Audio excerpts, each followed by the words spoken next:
Afsuski, og'ir judolik. O'zbekistonda xizmat ko'rsatgan El Ardog'dagi taniqli aktrisa Ra'no Yarasheva haqida bugun tongda noxush xabarlar e'lon qilindi. Marhumning haqqiga duoda bo'ling. Assalomu alaykum, hurmatli tomoshabin. Tezkor yangiliklardan birinchilardan bo'lib xabardor bo'lishni istasangiz, videomiz ostida bir dona like va podpisatsiya tugmachasini bosib qo'yishni unutmang. O'zbekistonda xizmat ko'rsatgan artist Ra'no Yarasheva bu yil 65 yoshni qarshiladi. Umrini san'at uchun baxshida qilgan aktrisaning tug'ilgan kuni munosabati bilan uning hayoti va ijodiy faoliyatiga nazar solamiz. Erka nabira bo'lganman. Ziyolilar oilasida dunyoga kelganman. Onam o'ziga to'q ma'rufchilar oilasida tug'ilgan. Dadamning oilasi birmuncha kamtarona hayot kechirgan bo'lsa-da, ular ham ilmga bee'tibor emasdi. 4 o'g'ildan keyin dunyoga kelganim uchun meni yer u ko'kka ishonishmasdi. Ammo 2 yoshimda onam yana bir qiz farzandni dunyoga keltirgan. Onamning aytishicha, singlim tug'ilgach o'ta rashkchi va injiq bo'lib qolgan ekanman. Atrofdagilarni qizg'anib, bir marta ukam Rayhonga qaragani uchun yuzini tirnab olgan ekanman. Shundan keyin buvim rahmatli meni o'zi bilan olib ketgan ekan. 8 yoshimga qadar buvim va bobomning qo'lida erkak qiz bo'lib ulg'ayganman. Buvim erkalab deyarli har kuni yangi ko'ylak olib berardi. Ular yangi ko'ylakni kiyib, raqs tushishimni yaxshi ko'rishardi. Menimcha shu sabab san'atga erta mehr qo'yganman, deydi aktrisa. O'g'il bolalar bilan tenglashadigan qiz bo'lganman. Taniqli aktrisa turmush o'rtog'im sabab 4 yoshli qizim vafot etgan.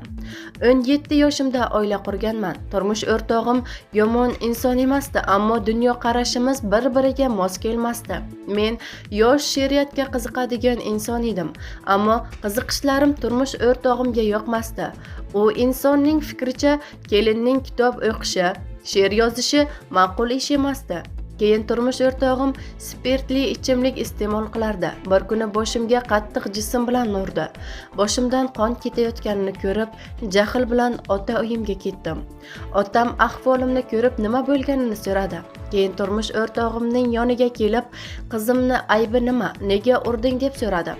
Turmush o'rtog'im kulib, bunday hol hamma oilada bo'lib turishini aytdi. Otam jahl bilan turmush o'rtog'imni urganida xonaning u boshiga uchib tushgandi. Undan keyin ichmayman. Yana shunday qilsam, bolamning o'ligini ustida o'tiray deb qasam ichdi. Afsuski, qasamining ustidan chiqmagandan keyin 4 yoshli qizim olamdan o'tdi. Bu voqeadan keyin u oilada qola olmadim, deydi aktrisa. Erdan ajralib artist bo'ldi. Qizimning o'limidan keyin tushkunlikka tushib qolganman, ammo oradan ko'p o'tmay homilador bo'lib, Komiljon o'g'lim dunyoga kelgandi. Afsuski, oilamiz dars ketgach, qaynonam o'g'limni berishni istamagan. O'g'limni olaman deb harakat qilib yurgan paytimda ota uyimda ham jiddiy muammolar chiqqan, ya'ni akalarim san'at institutiga o'qishga kirishimga jiddiy qarshilik qilishgan.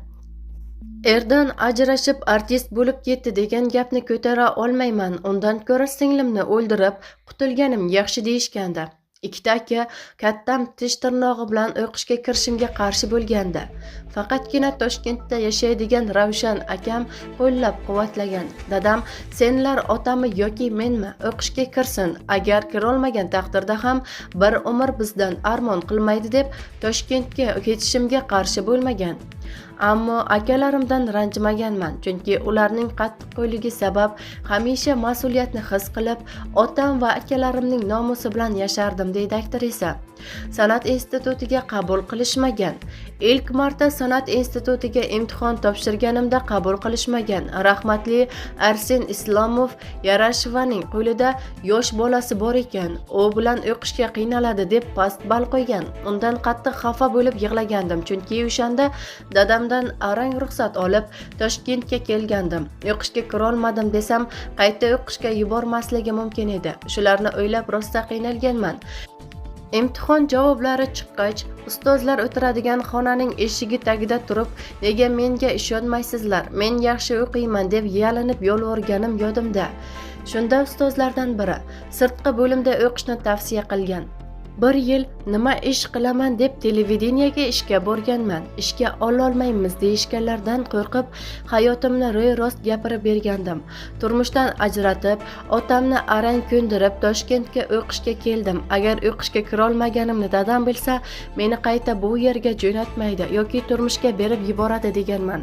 Shundan so'ng ishlab 1 yildan so'ng sirtqi bo'limga o'qishga kirganman, deydi aktrisa. O'g'lim bilan Toshkentda o'qishim oson kechmagan.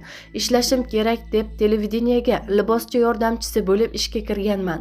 Bir kuni syomkaga Nabi Rahimov kelib qolgan. 2 marta farzand ko'rgan bo'lsam ham bellarim ingichka, sochlarim uzun, chiroyli ayol edim. Nabi Rahimovga aktrisa ekanligimni aytib maqtanib qo'ygandim. Bu yerda nima qilyapsan? Teatrga ishga bormaysanmi degan. Mana shu gapdan keyin teatrga borganman. Ancha kungacha gapni nimadan boshlashni bilmay, yo'lakda Nabi Rahimovni kutganman. U paytda Nabi Rahimovning yoshi ancha katta edi. Teatrga kel degan gapi yodida ham yo'q ekan, ammo yo'q demay teatr rahbariyatining oldiga olib kirgan. Afsuski libos bo'limida ish yo'qligini aytishgan. Hafsalam bir bo'lib turganida grimyor Valentina Abduqunduzova yordamchi kerakligini aytgan. Shundan keyin meni grimyor yordamchisi sifatida ishga olishgan. Ancha vaqtgacha sahna changini hidlab, mashhur aktrisalarga havas qilib, spektakllarni tomosha qilib yurganman, deydi aktrisa. Mashinam yo'q, ichki ishlarga xabar berish kerak. Bolaligimdan mashina haydashga qiziqardim. O'g'il bolalarning ichida ulg'aygan qizlarga mashina yuvish, tuzatish ham oddiy holga aylanib qolar ekan. Ilk shaxsiy avtomobilim Tico bo'lgan. O'sha yillari shu rusumdagi mashinani ayollar haydashi urfga kirgandi, deydi aktrisa. Aktrisa 2006-yilda avariyaga uchragan. 2006-yili uyimizni ta'mirlatayotgandik. Pul yetmay mashinamni sotishga to'g'ri keldi. Mashinasiz qiynalgandan keyin kreditga Matiz oldim. Nexia'da yurishga o'rganib qolgan ekanmanmi? Bir kuni Matiz kichik do'ngalakdan o'tolmay boshim tomga urilgandi. Jahlim chiqib o'z-o'zimga Matiz yaxshi mashina emas ekan degandim. Oradan hech qancha vaqt o'tmay avtohalokatga uchraganman. Eng qizig'i o'sha paytda Sevinch filmidagi qahramonimni mashina urib yuborgach, oyog'i sinib, yuzlari ko'karib ketgan holatda ko'rsatgan edik.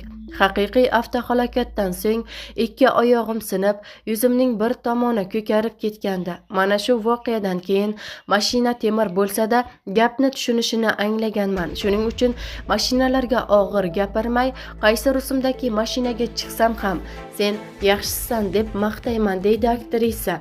Shaxsiy hayot.